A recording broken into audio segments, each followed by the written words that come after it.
solo travelers, and welcome to another informational episode right here on your channel, The Solo Traveler. With summer around the corner, are you currently thinking about traveling to your dream destination? Of course you are. You better be.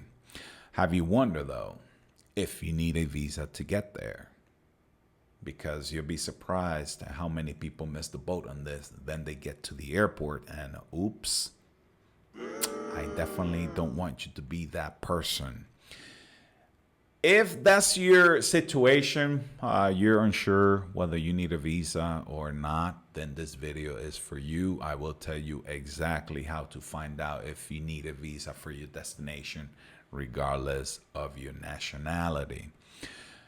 In case you're wondering, and I just want to bring this up before I forget, I am not going to cover student visas, work visas, etc. I am covering the most common visas that I used for leisure travel or tourism, okay? Just want to bring that up. I am covering 5 categories of visas. The first one is visa-free access. Second, visa on arrival. Third, ETA. No, not estimated time of arrival. I am talking about electronic travel authorization. Fourth, visa online. And fifth, visa required. Before I get going, 3 things that I ask you to keep in mind. The first one, make sure that your passport is not within 6 months of expiring by the time you're traveling. For example, let's say your passport expires October 31st, okay? Make sure whatever country you're visiting, you leave that country by April 30th, okay? That's 6 months from October 31st. Basically, make sure that when you leave that country, you still have 6 months or more of passport validity left before it expires. Honestly, if I were you, I'll be renewing my passport a year before it expires. Why?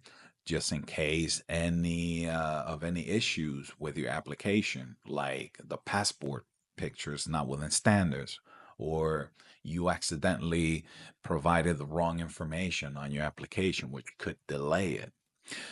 Secondly, make sure that you have at least 4 to 6 blank visa pages on your passport.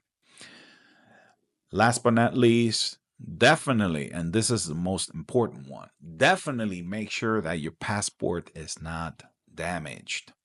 No tears, stains, bleeding stamps, etc. I actually recommend a passport cover like the one I have here. This one, I got it on Amazon, by the way, and my 2 passports are in there.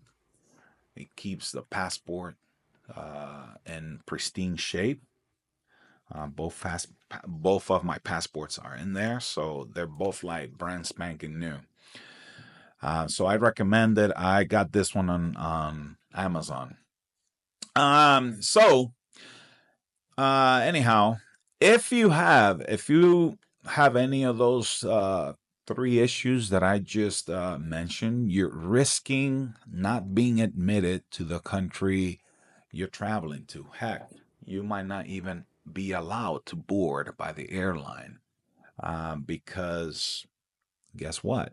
Just in case you didn't know, if you're not admitted into the country you're traveling to, especially due to lack or incorrect documentation, the airline has to pay your return flight as well as a fine if you get turned away. They don't want that. So make sure you do your due diligence and look at your passport before you even book your flight. Okay? Okay, enough said. Let's get into the topic, and I am going to start with the visa-free access. This one basically is free access. What it means is book your flight, then don't forget your passport, and you're all set. Nothing to worry about. Just make sure you don't miss your flight. The second visa is visa on arrival. This is a type of visa that you obtain when you arrive at your destination rather than before your trip. Instead of applying for a visa at an embassy or online, you'll receive your visa at the designated entry point, like an airport or border. This visa allows you to travel without the need to apply for a visa in advance. Most times, though, a fee will be required. Now, this visa works. How it works, basically, you arrive at the immigration desk at the airport, present your passport and any required document, like a return ticket. Okay, and then you apply for the visa on the spot. You're done. Enjoy your trip. The third one on my list is the ETA, Electronic Travel Authorization. This is a digital permission required by some countries for visitors who don't need a visa but need to travel by air. It's essentially a pre-screening measure that allows authorities to evaluate travelers before they arrive, increasing security standards, basically. ETAs are linked to your passport and it can be valid actually for several years. In simpler terms, just imagine a digital stamp of approval that you need to get before you can board your flight to certain countries. It's not a visa, but it's a requirement for some travelers. The next one is the visa online or e-visa. This one, an e-visa is obtained online, hence the name, offering an alternative to traditional visa application procedures. It allows travelers, to obtain permission to enter a country for tourism, business, or other purposes without the need for a physical visa sticker on their passport. The application process is typically done online, and the resultant visa is often stored electronically and linked to the traveler's passport. Basically, once you get it, it is attached. Again, it's attached to your passport. So then, when your passport is scanned, the airline and immigration will see it on their screen. Okay, so you'll be good to go.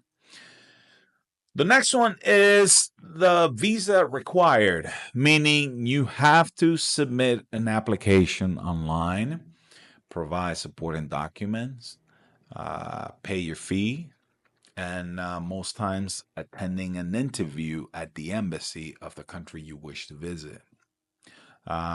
Once you're approved, your visa is actually attached to your passport. It can either be a type of sticker, a visa number, or a stamp on your passport. They will explain it to you, but it varies by country. So, those are the 5 types of visas most commonly used for leisure travel. But the $1,000,000 question is, how do you know if you need a visa and which one? I actually have a website. It's right here. It's called visaindex.com. Then, once you get there, on the search bar, you have to enter the country that issued your passport. Then you'll be able to see by category which visa you need, if any, based on the country you're traveling to. I also left a link in the description below for your reference. Of course, all of you are welcome to share any other sources or links to find out if a visa is required for your destination. Once again, the website is visaindex.com. All right, that'll be all for the day. I appreciate your support.